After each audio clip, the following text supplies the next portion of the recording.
ဗီဒီယိုမှာတလုံးလုံးကိုဒူးအထူနဲ့ပဲအသုံးပြုချင်ပါတယ်ဆိုတော့ customer ရဲ့အတွက် admin တို့ရှိမှာဒူးအထူနဲ့ပြုလုပ်ပေးထားတဲ့ကျွန်းဗီဒီယိုကြီးဆိုင်မှာအသိရှိပါပြီရှင်ဘေးဘက်အချမ်းကိုတလက်မဒူးအပြည့်နဲ့ပြုလုပ်ပေးထားဖြစ်ပါတယ်ရှင်အယောင်လေးကတော့ modern ဆန်ဆန်အပဲရင်ရောင်အပြောင်လေးကိုစိုးဣနေအောင်တုပ်ပေးထားပါတယ်နော်နောက်ဘက်ကိုလည်းဒူးအထူနဲ့ပြုလုပ်ပေးထားပြီးတော့အမိုးကလည်းဒူးအထူနဲ့ပဲပြုလုပ်ပေးထားဖြစ်ပါတယ်ရှင်အခင်းတွေကလည်းဒူးအထူတွေပါပဲနော်တလုံးလုံးကိုဒူးအထူနဲ့ဖွဲ့စည်းပေးထားဖြစ်ပါတယ်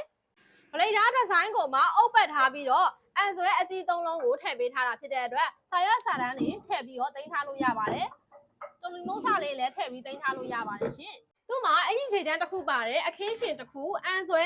အသေးကနှလုံးပါဝင်ပါတယ်ဒီအပေါ်ချမ်းမှာဆိုလို့ရှိရင်တော့ဒါအရင်ခြေတန်းထည့်တဲ့အခန်းပဲဖြစ်ပါတယ်ရှင်ဒီဘက်အချမ်းကတော့အင်ကြီးခောက်ပြီးတော့ထည့်သိမ်းလို့ရတယ်အကန့်3ကန့်ပါပါမယ်အောက်ဘက်အချမ်းမှာတော့အကန့်2ကန့်စီပါတယ်ဒီတရွက်ဖွင့်မှာလည်းအကန့်2ကန့်ပါပါမယ်ရှင်ပစ္စည်းထည့်သိမ်းလို့ရတဲ့နေရာတွေအများကြီးပဲပါပါတယ်ရှင်ညကျူးပလီဘောကဆိုင်ရဲ့အာမခံချက်လေးကတော့ကျိုးမစစ်ရင်2ဆရောပါတယ်ရှင်တဘာဝကျွန်းတင်နဲ့ပြုလုပ်ပေးထားတာဖြစ်တဲ့အတွက်တစ်အကျုံးကြွဖြစ်ပြီးတော့ကွဲအပ်ခဲ့မှုတွေထိခိုက်တည်ရှိတော့အာမခံတစ်နှစ်အတွင်းမှာတစ်ချိန်အခမဲ့ဆေးဖို့လက်ခအခမဲ့ပြုလုပ်ပေးထားတာဖြစ်တဲ့အတွက်ယုံကြည်စိတ်ချစွာမှာယူအားပေးနိုင်ပါတယ်ရှင်အဒမင်တို့ရဲ့မြေကျုံးပလီဘောကပင်ရင်းဆိုင်တာဂက်တာဆိုင်မှာလာရောက်လေ့လာနိုင်တယ်လို့ Viber ဖုန်းနံပါတ်တွေကနေလည်းဗီဒီယိုကောခေါ်ပြီးတော့ဆက်သွယ်ဆောင်ရွက်မြင်နိုင်ပါတယ်ရှင်အားလုံးကျေးဇူးတင်ပါတယ်အဒမင်အမြတ်ခိုင်ပါ